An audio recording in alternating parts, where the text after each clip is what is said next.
He's never been an all-star. He's never sniffed an all-NBA team. His biggest NBA honor is second team all-rookie in 2017. He's never been honored for anything. Isn't that nuts? But that speaks to it. Like the playoffs, to me, like the playoffs are where you prove who you really are. And this is the second time we've seen this guy absolutely dominate.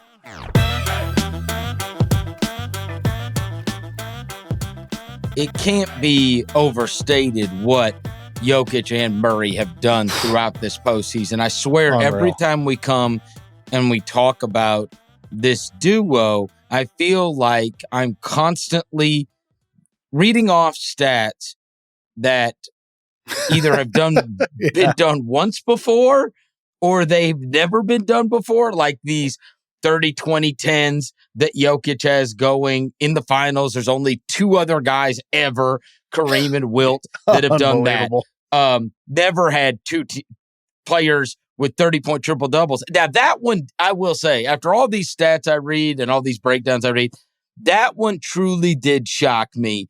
That I could totally buy that it's never happened in the finals. I could even buy that it's never happened in the playoffs.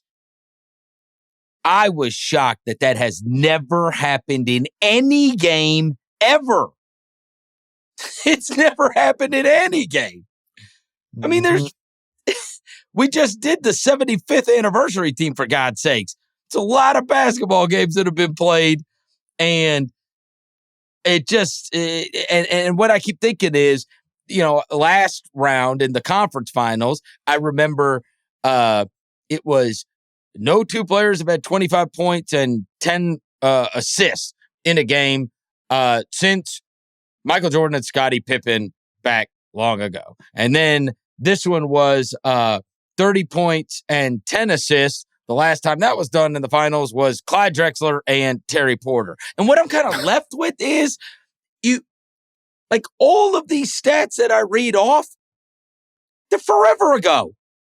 Like the most recent ones are like when I saw 1992, I was like, oh, well, 1992. I mean, 1992, it's 30 years ago, It's a long time ago. Right. I know. But all of these stats that these guys are putting up, I'm left with like those record books that now those guys are going to consistently be in the answers of insane playoff performances. So whoever does this years down the road, when we're looking up, they're going to say the last, the first duo to do this since, and they're going to bring up Nikola Jokic and Jamal Murray, or the last player to have these kind of stats. And the stats are so crazy that they've clearly never been done. Like they don't happen where guys are this productive, where guys are this great, and guys are this great simultaneously.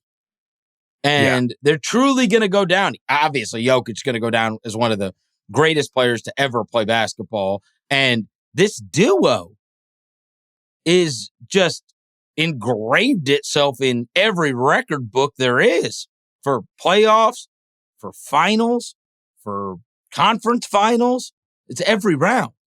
There's something else crazy that's going on. You just can't say enough about what they've been able to do. It's pretty cool to see Jamal Murray shredding that Bubble Murray, nickname that he had. He's just playoff Jamal now, right?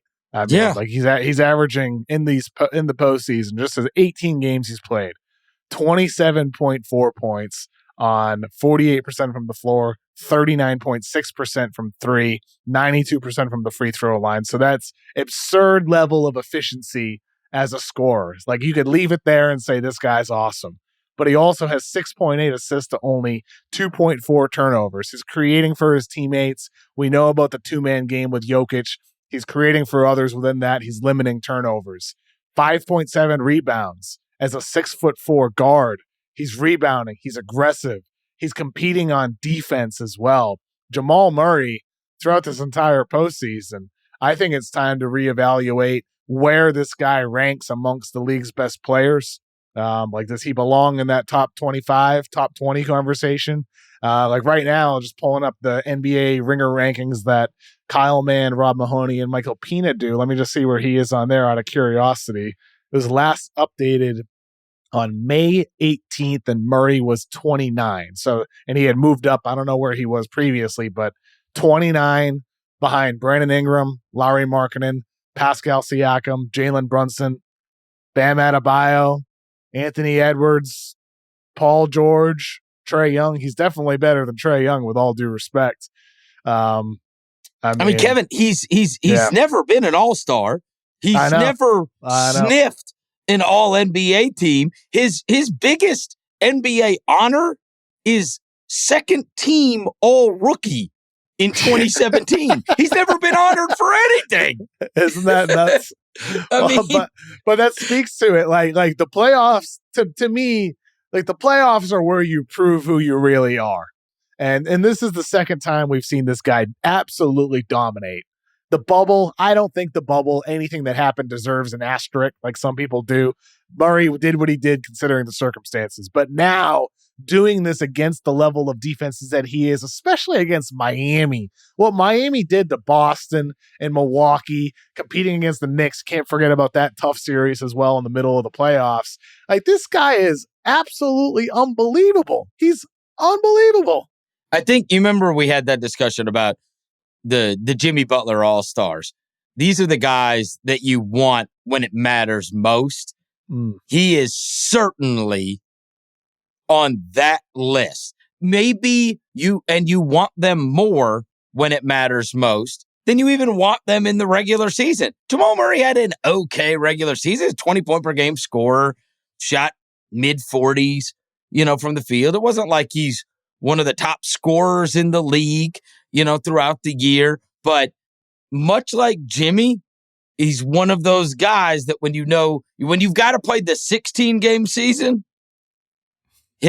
wherever you draft him for the 82-game season is much lower than where you draft him for the 16-game season if you're putting together a team. I think that's fair. For sure.